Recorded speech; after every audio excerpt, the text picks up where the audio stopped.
안녕하세요. 법무법인 예우 김용국 대표 변호사입니다. 안녕하세요, 변호사님.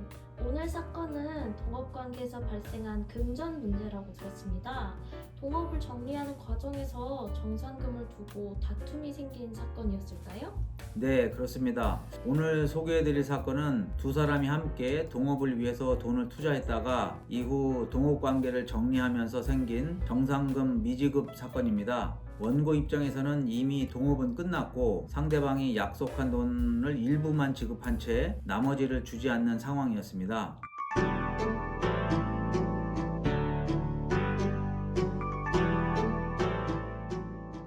처음에 두 사람이 같이 사업을 시작했던 건가요? 네, 그렇습니다. 원고 A씨와 피고 B씨는 2010년경에 각각 2억 원씩 투자해서 어떤 마트를 함께 운영하기로 했습니다. 그런데 시간이 지나면서 두 사람은 동업관계를 정리하기로 했고 2015년 11월경에 동업을 청산하기로 합의했습니다. 이 과정에서 핵심은 피고 B씨가 원고 A씨에게 정산금 2억 원을 지급하기로 약정했는지 여부였습니다. 동업을 정리할 때는 서로 투자한 돈이나 손익을 계산해야 하잖아요. 이 사건에서는 정산금 액수가 어떻게 문제가 됐나요? 네, 원고 A씨의 주장은 명확했습니다. 동업을 정리하면서 피고 B씨가 나에게 2억 원을 지급하기로 약정했다. 그런데 일부만 지급하고 나머지를 지급하지 않았다는 것이었습니다. 실제로 피고 B씨는 원고 A씨에게 여러 차례 돈을 지급했습니다. 판결문상 인정된 지급 내역을 보면 피고는 원고에게 여러 차례에 걸쳐 합계 1억 4천만 원 정도의 금액을 지급했습니다. 결국 원고는 약정금 2억 원 중 이미 받은 금액을 제외한 6천만 원가량의 금액을 청구하게 된 사건이었습니다. 그럼 피고 B씨는 왜 나머지 돈을 지급하지 않겠다고 주장했나요? 피고 B씨는 동업관계에서 손실이 발생했기 때문에 자신은 원고에게 1억 원만 지급하기로 한 것이라고 주장했습니다. 오히려 본인은 이미 1억 원을 초과해서 지급했기 때문에 더 이상 지급할 돈이 없다, 이런 취지였습니다. 이런 경우에는 결국 어느 쪽 말이 더 증거로 뒷받침되는지가 중요하겠네요.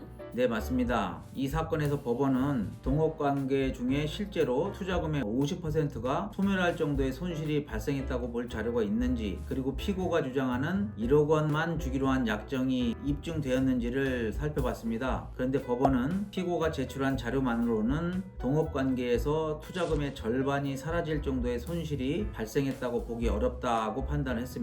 또 오히려 피고가 제출한 손익계산서상으로도 2014년 이후 매출액이 감소하는 추세는 있었지만 계속해서 단기 순이익이 발생했던 것으로 보인다고 판단을 했습니다. 즉 피고가 주장한 손실이 컸기 때문에 1억 원만 주기로 했다는 주장이 충분히 입증되지 않은 것입니다. 피고 쪽에서는 이미 지급한 돈 외에도 일부 금액을 공제해야 한다고 주장한 것 같은데요. 그 부분은 어떻게 판단이 됐나요? 네, 피고는 2015년도에 지급한 일부 금액을 동업관계 청산자금으로 지급한 것이니 공제해야 한다는 취지로 주장했습니다. 하지만 법원은 이 돈이 실제로 동업관계 청산자금으로 지급됐다고 인정할 만한 증거가 부족하다고 보았습니다. 결국 피고의 공제 주장은 받아들여지지 않았고 법원은 원고의 청구를 그대로 인정했습니다. 결국 판결 결과는 어떻게 나왔나요?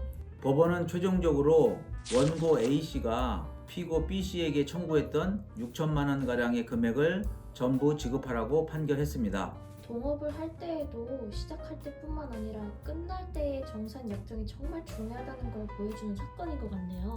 맞습니다. 이 동업은 시작할 때보다 끝낼 때 분쟁이 더 크게 발생하는 경우가 많습니다. 처음에는 서로 믿고 시작하더라도 나중에 수익과 손실, 투자금 반환, 정산금 지급 문제를 두고 서로 기업과 주장이 달라질 수 있습니다. 그래서 동업을 정리할 때는 정산 금액, 또 지급 기한, 이미 지급한 금액, 남은 금액을 반드시 문서로 명확히 남겨두는 것이 중요합니다. 동업의 정산금 분쟁은 겉으로 보면 단순한 돈 문제처럼 보이지만 실제로는 투자금, 손익, 지급 약정, 공제 주장까지 여러 쟁점이 복잡하게 얽혀 있습니다. 비슷한 문제로 고민하고 계시다면 혼자 판단하지 마시고 법무법인 예우와 함께 현실적인 대응 방향을 검토해 보시길 바랍니다. 네, 지금까지 법무법인 예우였습니다. 감사합니다. 네, 감사합니다.